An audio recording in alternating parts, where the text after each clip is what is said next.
Today, I am going to share with you the story of Sam. Sam was an atheist who had never believed in God. He had always scoffed at those who did and made fun of them for their beliefs. But one day, Sam found himself in a dangerous situation. Sam was an arrogant atheist who enjoyed mocking those who believed in God. He took great pleasure in pointing out the flaws in their logic and beliefs, often using his sharp wit and sarcastic humor to make those around him feel small and insignificant.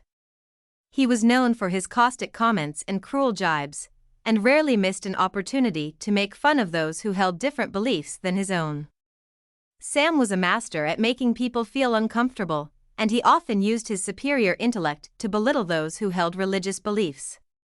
He was sure that his views were the only correct ones and that those who disagreed with him were foolish and misguided. He was a relentless critic, and his words often had a lasting impact on those around him. Despite his disdain for religion, Sam was not without his own spiritual beliefs. He held a deep-seated belief that life was all about the here and now and that there was no afterlife.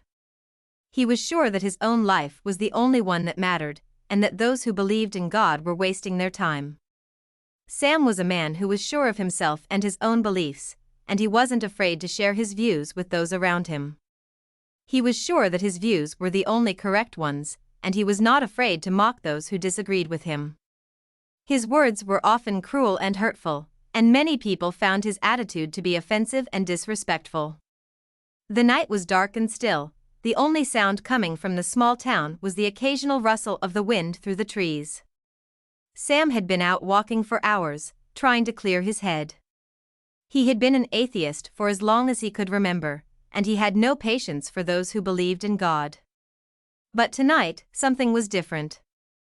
As he walked, he felt a strange presence, as if someone was watching him. He shivered and quickened his pace, but the feeling wouldn't go away. He felt like he was being followed. He finally reached his home and hurried inside, locking the door behind him. He felt safe for a moment until he heard a loud crash from the back of the house. He crept slowly towards the sound, his heart pounding in his chest. When he reached the kitchen, he saw a figure standing in the shadows. It was a man, tall and imposing, and he was holding a knife. Sam froze in fear, unable to move. The man stepped forward, his face illuminated by the moonlight. "You don't believe in God," he said, his voice low and menacing. "But I do. And I'm here to show you the power of faith." Sam stumbled back, his mind racing. He had no way to defend himself against this man. He was going to die.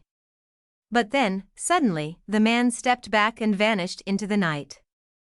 Sam was left alone, shaken and confused. He never knew who the man was, or why he had come. After that, he still believed that it was just his fake thoughts and there is no God. Sam's trapped in a jungle. Sam had been on a journey of self-discovery, trekking through the jungles of Africa in search of answers and enlightenment. He was sure that he would find the answers he sought, but he was not prepared for the danger he soon encountered. As he made his way through the dense foliage, the sound of roars and growls filled the air. He had unknowingly stumbled upon a pride of lions, and they were not happy with his presence. Sam froze in fear as the lions began to circle him, their menacing eyes fixed on his every move.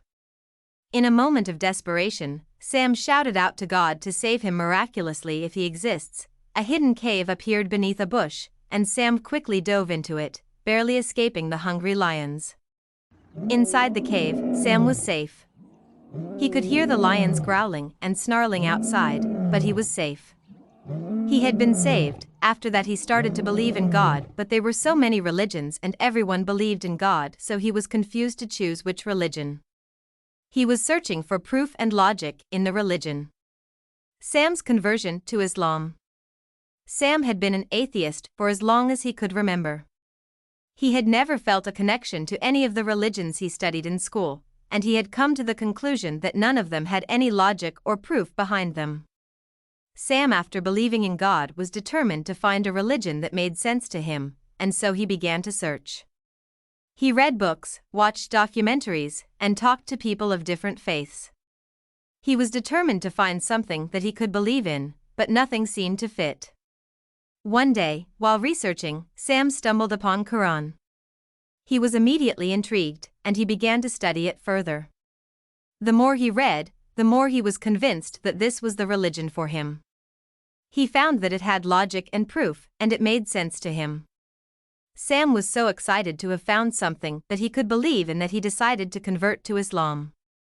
He went to the mosque and took the Shahada, or Declaration of Faith, and officially became a Muslim. He was welcomed into the Muslim community with open arms, and he quickly found a place in the mosque and in the community.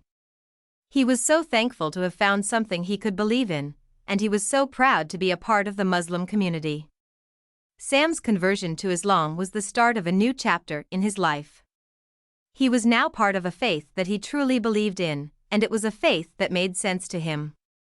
He was so grateful to have found something that he could believe in, and he was so happy to be a Muslim. Sam's girlfriend's refusal to believe. Sam after he accepted Islam. He was nervous to tell his girlfriend, who was also an atheist, about his decision. He was worried about how she would react, but he knew he had to tell her. When he finally did, she was shocked. She couldn't understand why he would convert to a religion that didn't make any sense to her. Sam tried to explain to her why he had chosen to convert, but she was still having a hard time understanding it.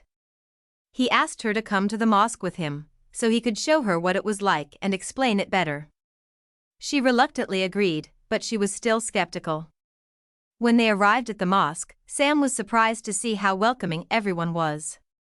They greeted her with open arms, and she was able to ask questions and learn more about the religion. After a few visits, she started to understand why Sam had chosen to convert. She still wasn't ready to commit to the religion. She said, "No matter what, I will never become a Muslim." Sam and his girlfriend's journey. The ship cruise. Sam and his atheist girlfriend Mary decided to take a cruise on a ship. They had both been to many places, but neither had ever been on a ship before. The excitement of the journey was palpable as they boarded the ship and saw the vast expanse of the ocean before them. Sam, a former atheist but now a practicing Muslim, and his girlfriend, an atheist, were both filled with a sense of wonderment at the beauty of the sea. As the ship sailed on, they talked about the different cultures and religions of the world. Sam shared stories of his faith and his girlfriend listened with interest. She asked him questions about his beliefs and he answered them with patience and understanding. The days went by and the couple enjoyed the peacefulness of the sea. They watched the sun set and rise, and the stars twinkle in the night sky. They talked about their dreams and aspirations, and shared their hopes for the future. One night, as they watched the stars in the ship, Sam asked his atheist girlfriend Mary if she would like to take part in a Muslim prayer. She disagreed. The dangerous storm. Sam and Mary had been sailing around the world for months, exploring new places and cultures. As they sailed, they would often spend their nights on the deck of their ship, looking up at the stars and talking about life. One night, as they watched the stars, Sam asked Mary if she would like to believe in God. She disagreed, but Sam respected her opinion and the conversation moved on. The next day, the ship was hit by a dangerous storm. Mary was frightened to death and Sam was desperate to find a way to save them. As the storm raged around them, Sam suddenly remembered his earlier conversation with Mary and had a thought. He asked her if she would be willing to pray to God, if he existed, to save them from the storm. See a miraculous ship landing. The storm had been raging for hours, and Sam and Mary were exhausted from trying to stay afloat in the tumultuous waters. They had been clinging to a piece of driftwood for what felt like an eternity, and Sam was starting to lose hope. As the storm worsened, he turned to Mary and asked her if she would be willing to pray to God, if he existed, to save them from the storm. At first, Mary was hesitant, but as the storm worsened, she eventually agreed. She closed her eyes, bowed her head, and prayed to God to save them. The wind and rain suddenly stopped, and the sea became still. Sam and Mary looked around in amazement, and then they saw it.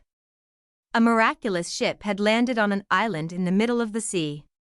The ship was huge and majestic, and it had a large flag with the symbol of a cross on it. Sam and Mary had been saved. They climbed aboard the ship, and the captain welcomed them with open arms. He told them that God had answered their prayer and sent the ship to rescue them. Sam and Mary were filled with joy and gratitude, and they thanked God for His mercy. From that day forward, Sam and Mary never forgot the power of prayer. They both accepted the existence of God, and they devoted their lives to Him. They were forever changed by the miraculous ship that had saved them in their time of need. Sam and Mary were so overjoyed by their newfound faith, they decided to stay on the island and build a new life there. They started a small community and spread the teachings of Islam. Their story spread far and wide, and soon people from all over the world were coming to the island to learn from them. Sam and Mary were the first to convert to Islam in their area, and their story inspired many others to do the same.